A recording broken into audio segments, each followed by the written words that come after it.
Y hoy va a ser una clase, digámoslo así, como bastante central que trae este material porque venimos hablando sobre eh, la base, digamos, del hombre, siempre como sabemos, o el propósito es glorificar a Dios, ¿no? Pero en los capítulos anteriores lo que vimos era como varones, cómo podríamos glorificar a Dios. Y era en medio de la vida de nuestro trabajo, una vida que esté guiada en medio de nuestro trabajo en glorificar a Dios. Eso es lo que vimos en los capítulos anteriores. Ahora en este vamos a ver cómo glorificamos a Dios en sí mismos. O sea, hoy vamos a estar hablando sobre la imagen de Dios, somos la imagen de Dios. Y en los posteriores capítulos ya vamos a hablar es cómo glorificar a Dios a través de las relaciones. Entonces vamos a estar hablando sobre el tema de cómo varones en el matrimonio, cómo glorificamos a Dios siendo hijos, siendo padres, siendo empleados, o sea, en las diferentes relaciones sociales. Entonces, hermanos, es un material bastante, la clase de hoy bastante central del material, como les digo, y quiero leer para ustedes la base bíblica, es el versículo sobre el cual vamos a estar hoy meditando. Y allí si usted tiene la palabra, o si no, yo leo a favor de ustedes, voy a leer Génesis 1, del versículo 26 al 27. Dice así la palabra del Señor, mis hermanos. Y dijo Dios, hagamos al hombre a nuestra imagen, conforme a nuestra semejanza. Creó pues Dios al hombre a imagen suya, a imagen de Dios lo creó, varón y hembra los creó. Este va a ser la parte de la escritura en la cual vamos a estar centrados hoy y vamos a meditar en una pregunta. ¿Qué significa que el hombre sea portador de la imagen de Dios? ¿Qué significa esto? Y hermanos, no cabe duda, justo ahorita que me levanté, vi al horizonte y no cabe duda que al ver la naturaleza podemos ver destellos de lo que es Dios. Las grandes montañas nos reflejan su grandeza, ver su creación en los animales, vemos la sabiduría de Dios puesta con un detalle increíble. Ver la furia de la naturaleza, el poder que tiene la naturaleza, aun cuando vemos todos estos temas de desastres naturales, el poder que allí demuestra ese poder que está en Dios. Y sin duda, al ver todo esto, pues lo que podemos ver es que Dios ha puesto al hombre que sea especialmente conocido Dios en medio de su creación también. Eso debe de llevarnos a entender que el significado de ser portadores de la imagen de Dios, pues sin duda es una gran responsabilidad. Y asociándolo con lo que dice el Catecismo Menor de Westminster, dice que, o allí vemos una pregunta, y es que ¿cuál es el fin principal de nuestra vida o de la existencia del hombre? Y pues la respuesta es, aquí creo que la mayoría lo sabemos, ¿no? Es que el fin principal de la existencia del hombre es glorificar a Dios y gozar de Él para siempre. Es decir, el hombre debe glorificar a Dios y deleitarse por siempre en el conocimiento de Él. Entonces, cuando vemos este versículo, que es el versículo en el cual vamos a estar meditando, cuando Dios ha decretado o ha decidido, la Trinidad ha decidido hacer al hombre a su imagen, está diciendo, porten mi imagen. Eso es algo que podemos extraer de allí, saber de que Dios está diciendo, porten mi imagen. El Señor, hermanos, nos está diciendo en este momento, debes portar mi imagen. La pregunta es, estamos trabajando en pos de ello y eso es lo que estaremos aprendiendo hoy. Que el Señor quiere como varones, como mandato de parte de Dios, estamos portando la imagen de Dios. No cabe duda de que esa imagen ha sido estropeada en nuestro mundo por el pecado.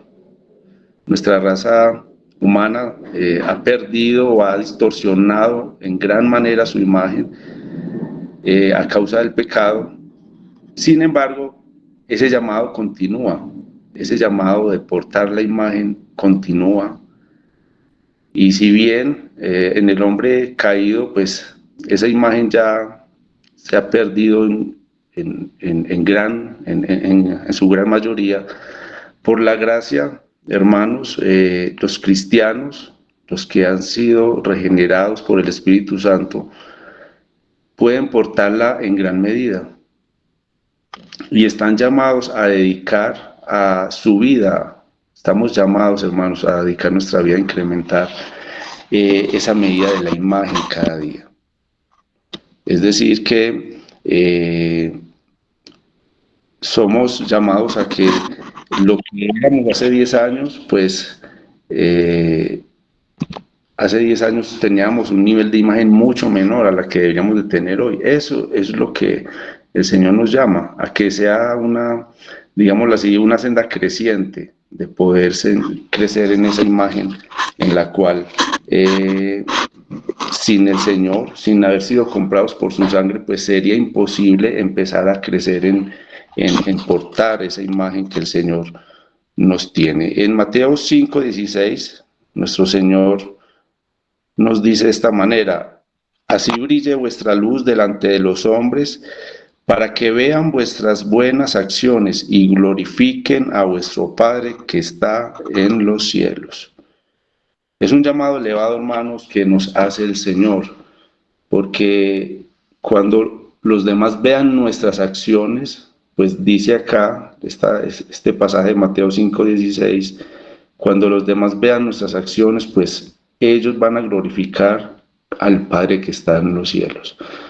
Pero entonces, ¿qué tipo de acciones tenemos que hacer para que realmente eso ocurra?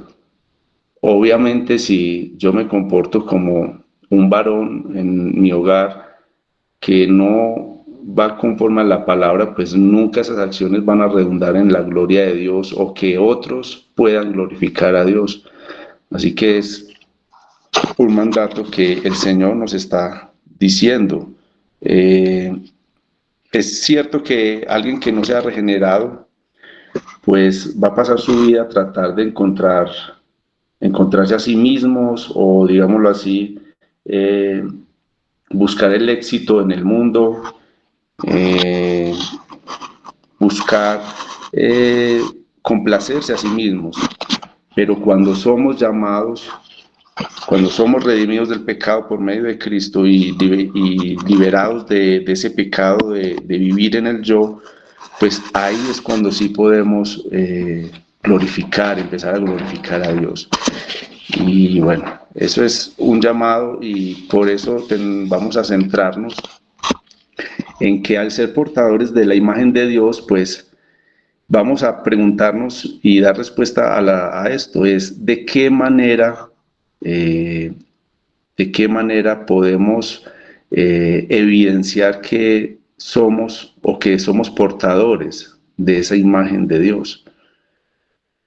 ¿Cómo podemos evidenciar en nuestra vida que realmente somos portadores de esa imagen? Y el material nos enseña 3 puntos básicos. Y uno es que fuimos creados como seres racionales y espirituales. Eso es una evidencia de que somos portadores de la imagen de Dios.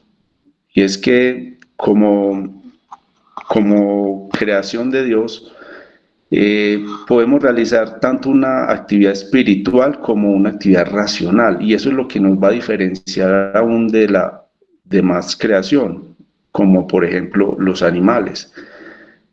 Como hombres, o digamos, si somos la única creación que tiene la capacidad de adorar a Dios, es decir, este es el ámbito espiritual, y también somos los únicos con una capacidad de razonamiento que excede con creces a las demás especies. Por muy impresionantes que podamos ver ciertas habilidades en un animal, por ejemplo, que sin duda la tiene, y allí vemos la perfección del Señor, el hombre excede sin duda esta capacidad racional. Así que la combinación de estas dos naturalezas, la espiritual y la racional, pues hace que esto evidencie que somos imagen de Dios, pero este no es el cuadro completo, esto es solo una parte. Entonces, fuimos creados como seres racionales y espirituales, pero también hay otro factor, y es que se nos concedió dominio sobre la creación. Somos mayordomos sobre la creación, y digamos que allí lo vemos en Génesis. No sé si ustedes, si alguno tuvo la palabra allí, y cuando yo leí Génesis 1, 26, 27, pues no leí los dos versículos completos. Dentro de esos dos versículos hay algo que dice así, es un mandato también del Señor: y ejerza dominio sobre los peces del mar, sobre las aves del cielo, sobre los ganados, sobre toda la tierra y sobre todo reptil que se arrastra sobre la tierra. Allí en el versículo 26 vemos, en medio de lo que está narrando el Señor de la creación del hombre, de hacer al hombre a su imagen, está allí este mandato del dominio. Así que esto también implica, es una forma de evidenciar que somos portadores de la imagen de Dios cuando vemos que al hombre se le concedió el dominio sobre la creación. Es decir, el hombre y la mujer deben gobernar sobre la tierra a fin de hacerla fructífera, ¿sí? Y me gustó bastante porque es en cierta manera como permitiendo o Dios ha creado al hombre con un diseño de portar la imagen de Dios en el mundo, implementando su voluntad, porque somos esos que van a cuidar, esos que van a, ¿cierto? Ese era el diseño original de Dios. Así que podemos decir que el hombre representa a Dios ejerciendo esa autoridad sobre todas las cosas vivientes. Entonces allí vemos que es otro argumento que podemos decir por el cual somos imagen de Dios. Entonces, somos seres espirituales y racionales, pero también somos seres en los cuales el Señor ha depositado o ha ejercido, digámoslo así, somos representación del Señor al ejercer su autoridad sobre todas las cosas vivientes. Es decir, que debemos implementar la voluntad de Dios, somos parte de eso. Y tercero, también somos un reflejo de la justicia original. Como sabemos, pues Adán, el primer hombre, fue creado sin pecado, aunque tenía la capacidad de pecar, y eso fue lo que pasó. Ahorita, en el Nuevo Testamento podemos ver que los que son nacidos de nuevo, pues el Señor también les concede esa justicia de ser santos, aunque pecadores. Somos llamados santos, declarados santos, aunque no perfectos. Y en este sentido somos apartados por Dios, como lo fue también Adán en el huerto, antes de la caída.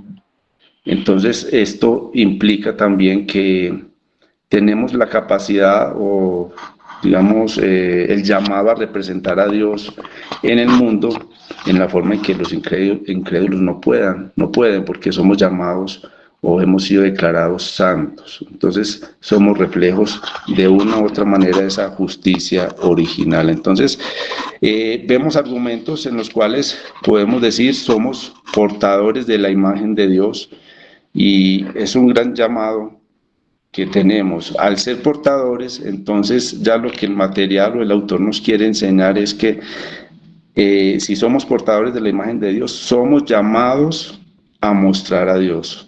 Somos llamados a mostrar a Dios. Y ese es un llamado, un mandato que debemos de aplicar a cada instante, y que el Señor permita hoy podamos ser llevados a tomar decisiones para realmente mostrar a Dios en nuestras esferas. Y entendiendo entonces que somos portadores de esa imagen, hay un texto que quisiera leer con ustedes, Colosenses 3:10. Allí la palabra, les voy a leer este texto y nos enseña de cómo debemos de portar o demostrar a Dios sabiendo que somos imagen suya.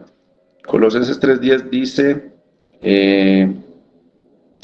se va renovando está hablando del nuevo hombre, dice, se va renovando hacia un verdadero conocimiento conforme a la imagen de aquel que lo creó. Allí en este pasaje está hablando de un nuevo hombre, pero si vemos el contexto de la declaración que hace Pablo acá sobre ese nuevo hombre que se va renovando conforme a la imagen de aquel que lo creó. Es decir, lo que les decía ahorita, debemos de ser vidas que nos vamos renovando continuamente para ser más como Cristo, ser su imagen y que cada vez la mostremos más visiblemente. Pero si vemos el contexto, para llegar a esto, pues en el versículo 8, Colosenses 3:8, nos empieza a exhortar respecto a que los cristianos debemos de abandonar ciertos pecados. Y allá hay una lista que habla de ira, enojo, malicia, maledicencia, el lenguaje soez de vuestra boca. Está mostrando de que eso, como hijos de Dios, tenemos que erradicarlo, tenemos que apartarnos de esto para mostrar esa verdadera imagen.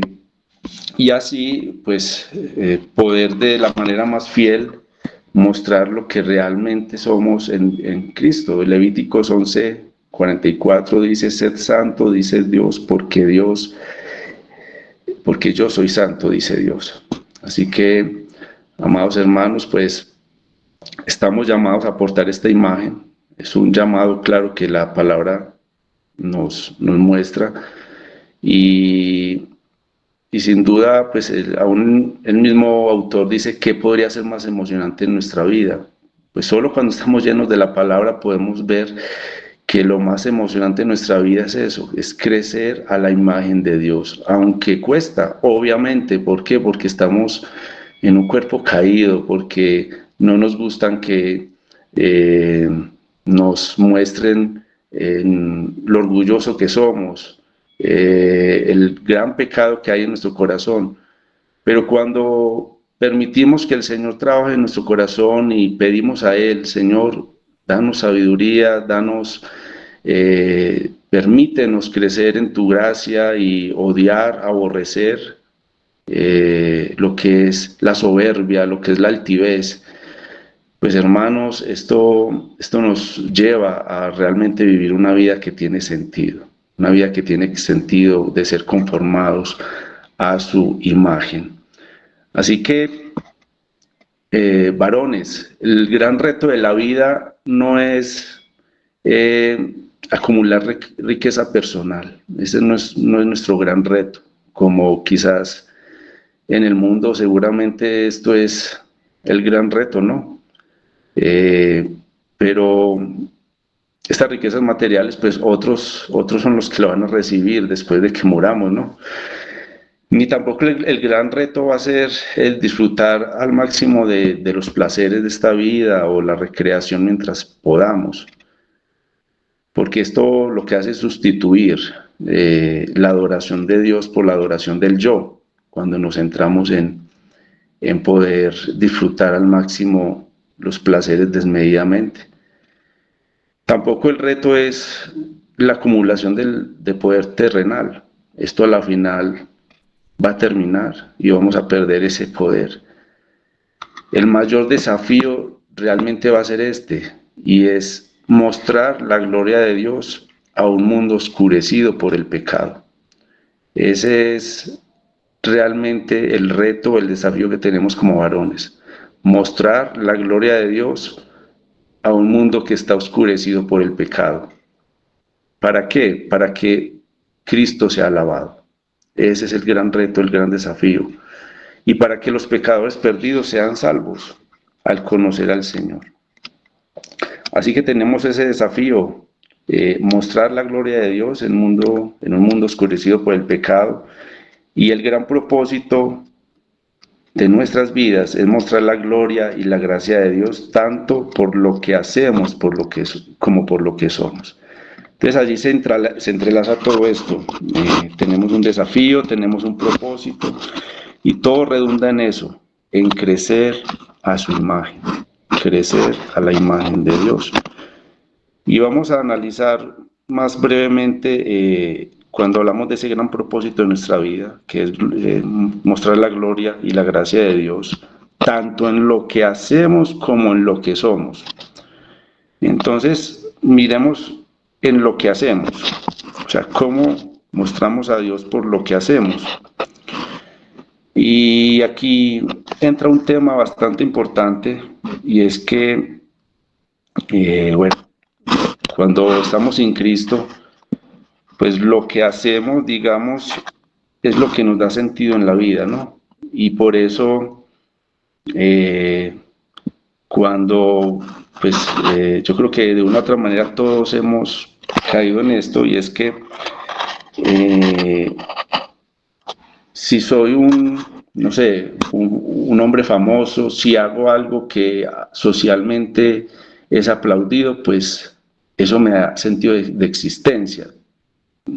Antes de Cristo seguro lo teníamos, y quizás en Cristo hemos luchado con eso, pero es bastante reconfortante que al adentrarnos en su palabra y crecer a la imagen del Señor, pues podemos ver de que un hombre cristiano o nuestras vidas poco a poco se van dando cuenta que realmente no tenemos que ser o hacer cosas que socialmente están muy bien acreditadas. El material habla de que ser un piloto de guerra, una estrella de cine, un deportista profesional. Eso, póngale el ejemplo que usted ya aplique a su vida, ¿no? Yo crecí con unos tíos muy aficionados al fútbol, entonces me compraban el uniforme nacional, me llevaban al estadio, entonces claro, uno ya, eso es lo que le mostraron a uno. Entonces mi sueño era ser un super jugador de fútbol, porque en ese ambiente crecí, ¿no? Y eso es lo que me mostró el mundo. Entonces, ¿qué me iba a dar sentido? Lo que yo hiciera. Lo que yo hacía, eso era lo que me iba a hacer un hombre, ¿no? Por decirlo así. Pero realmente detrás de eso era porque, claro, era algo bien visto, porque yo veía el fútbol y veía a este jugador y lo aplaudían, entonces, wow, yo quiero ser eso. Pero en la vida cristiana, pues realmente entiende uno de que esto no tiene que ver con que sea aprobado por el mundo o genere un cierto entusiasmo en el mundo.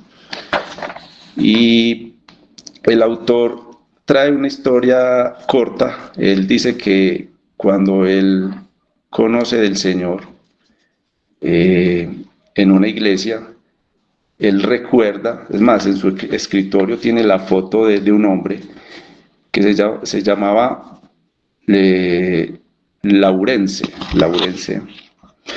Este hombre era un servidor de la iglesia, y dice que él lo recuerda cuando llegó a la iglesia y lo recibió con un gran cariño y un carisma increíble. Y era un hombre afroamericano, digamos, que no tuvo una educación formal en ningún momento, trabajaba como un portero en un hotel y vivía con su familia en lo que se llama un gueto, ¿cierto? Como una comuna bastante, digamos, con situaciones económicas difíciles. O sea, era un hombre, por decirlo así, normal. Pero el autor de este libro dice que ha sido uno de los hombres que más ha marcado su vida. Es más, cuando él murió, muchos pastores dieron cortos mensajes en su funeral, diciendo de que fue este hombre el que les predicó la palabra. Un hombre que no era ni un deportista profesional, ni un ni un gran soldado, ni nada de estas profesiones aplaudidas por la sociedad, sino que fue un hombre entregado a mostrar a Cristo. Y en su funeral dicen que parecía como si hubiera estado el presidente allí, porque fue un funeral con gran cantidad de gente, pero en los testimonios que se narraron allí, y aún su misma familia daba testimonio de cómo este hombre había sido usado por Dios, pero no porque hacía cosas grandiosas o tenía un puesto, un cargo grandioso, sino porque entregó su vida a mostrar a Cristo, a revelar la imagen de Cristo a través de su vida. Y era un hombre que continuamente predicaba la palabra y aún era un hombre que discipulaba, que estaba allí. Así que, mis hermanos, pues no tenemos que hacer o mostrar la imagen de Cristo a través de lo que hacemos. No significa hacer cosas que uno diría, wow, eso es grandioso en el sentido humano, que la sociedad aplaude. No, ese es nuestro diario vivir. Mostramos a Cristo, mostramos esa imagen de Cristo. Un gran predicador le habló al autor cuando estuvo en el funeral de este hombre que les comento y dijo esta frase: ahí tienes una demostración de lo que Dios puede hacer en la vida de cualquier hombre que se rinda a Jesús sin reservas. Mis hermanos, el significado de nuestra vida, cuando vemos estos casos, nos muestra que realmente el significado de nuestra vida es mostrar la gloria de Dios en todo lo que hacemos. No importa lo que estemos haciendo, el trabajo que estamos ejerciendo en ese momento, lo que importa es que realmente estemos mostrando la gloria de Dios. Así que, ¿qué deberíamos de hacer como portadores de la imagen de Dios en este mundo? Hacer lo que hizo este hombre, y es que él veía al mundo y a las personas a través de un lente bíblico. Es decir, él veía que a las personas, como las veía, como unos pecadores que necesitaban ser salvos. Así veía a las personas. Veía a las personas afligidas por la culpa, que necesitaban escuchar acerca del perdón. Y ese era su caminar, ese era su vivir, y es lo que nos llama la palabra hacer. Así que, amados hermanos, debemos dedicarnos a fortalecer nuestra propia fe, a acercarnos a Dios a fin de que podamos ser usados o fortalecidos por otros. No sé si a usted le ha pasado, a mí me ha pasado varias veces, y es que he sentido en mi interior que no he estado realmente fortalecido en mi fe para tener una palabra, digámoslo así, como una palabra rema, una palabra específica del Señor en un momento específico. No sé si a usted le ha pasado, no sé, en el bus, iba con alguien al lado y empezó una conversación y le comentó algún tema y uno como que se bajó con el sinsabor. ¿Por qué no le di una instrucción bíblica? ¿Por qué no? Y uno se pone a analizar, y es porque realmente uno no ha estado fortaleciendo su fe realmente. Si estuviéramos a cada momento fortaleciendo nuestra fe, orar, Señor, que hoy la persona con que me encuentre, o con el estudiante que le va a dar este tema, o con la reunión que va a tener con mi jefe, en cualquier cosa común que pase en el día, pueda yo tener una palabra específica, una palabra que realmente sea una palabra que Dios quiere dar a esa persona. Entonces, cuán importante es dedicarnos a fortalecer nuestra propia fe. Muchas veces nuestra mente está más dedicada a fortalecer otras cosas que a la final no van a redundar en la eternidad. Sin duda, pues tenemos que enfocarnos en temas laborales, eso hay que hacerlo, hay que ser responsables, buenos mayordomos, pero evaluemos en qué momento nuestros pensamientos, y yo creo que eso pasa demasiado durante el día, se van en cosas vanas cuando pudiéramos estar meditando en cosas que nos van a hacer más a su imagen y vamos a estar fortaleciendo nuestra fe para mostrar al Señor. Y finalmente, mis hermanos, pues ya vimos cómo mostrar a Dios en lo que hacemos, pero también en lo que somos. Y básicamente, aquí rápidamente, pues quiero exponer esto a través de este versículo, 2 Corintios 3:18. La palabra del Señor allí en 2 Corintios 3:18 nos dice así: pero nosotros todos, con el rostro descubierto, contemplando como en un espejo la gloria del Señor, estamos siendo transformados en la misma imagen de la gloria en gloria. Estamos siendo transformados en la misma imagen de gloria en gloria, como por el Señor, el Espíritu. Esta sección o este pasaje de 2 Corintios, pues está marcado, está ligada con la experiencia que tuvo Moisés en el monte Sinaí. Si bien recordamos, allí Moisés estuvo con el Señor y cuando descendió del monte dice que su rostro brillaba de tal manera que tenía que taparse, ¿no?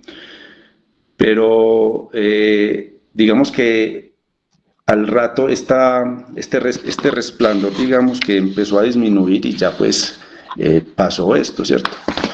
Sin embargo, aquí el autor nos enseña algo y es que una de las vidas emocionantes en Cristo es que esta gloria, o como nos dice ahí 2 Corintios 3:18, esta gloria va a aumentar. O sea, en Moisés, cuando estuvo con el Señor allí en el monte de Sinaí, digamos que ese resplandor empezó ya después de que salió y se tapó su rostro, esa gloria empezó a disminuir, pero en nuestra vida la promesa que trae el Señor es que esta gloria va a aumentar. Va a aumentar y esto podría o debería volverse algo que sea emocionante en nuestra vida y es una vida de crecimiento en santidad. Es decir, lo que llamamos comúnmente como santificación, ese término, santificación, y que la Biblia identifica como la gloria de Dios en mí. Es decir, cuando yo crezco en santificación, cuando hay un crecimiento en mi santidad, pues la gloria de Dios en mí va a crecer. Y deberíamos de preguntarnos esto: si yo miro al hombre que yo era hace 10 años, si bien actualmente me queda mucho por mejorar, puedo ver cómo Dios ha estado obrando en mí. Es decir, siento un poco de vergüenza por el hombre que era hace 10 años y espero que en 10 años más me voy a sentir avergonzado por lo que era hoy. Entonces debería de ese ser el propósito, de que realmente evidenciemos que Dios está obrando con el poder de su Espíritu en nuestras vidas, porque nos estamos haciendo más como Él. Ese debería de ser lo que veamos en nuestra vida. Así que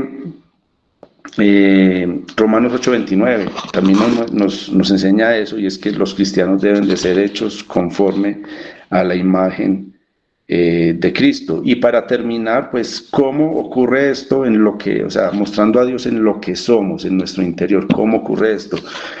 Pues, hermanos, aquí sin duda, aquí entran los medios de gracia. Aquí esto es, digamos, la clave fundamental para nuestra vida. Y en medio de todos los medios de gracia hay 3 que el autor menciona que son muy fundamentales, que básicamente es la palabra de Dios, la oración y los medios o los sacramentos, como lo son la cena. Rápidamente, la palabra de Dios, Romanos 12:2, un versículo bastante conocido, dice: y no os adaptéis a este mundo, sino transformaos mediante la renovación de vuestra mente, para que verifiquéis cuál es la voluntad de Dios, la que es buena, aceptable y perfecta.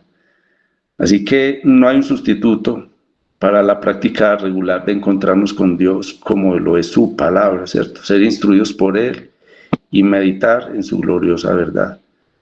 Así que Dios permita que podamos ser como ese hombre del Salmo 1, que seamos hombres como ese árbol que está firme, que está plantado junto a corrientes de agua. Y eso solo llega a través de una meditación, un deleite en la palabra, un estudio de la palabra. Y como les decía, también el tema de la oración. Allí el autor nos narra un poco de su vida.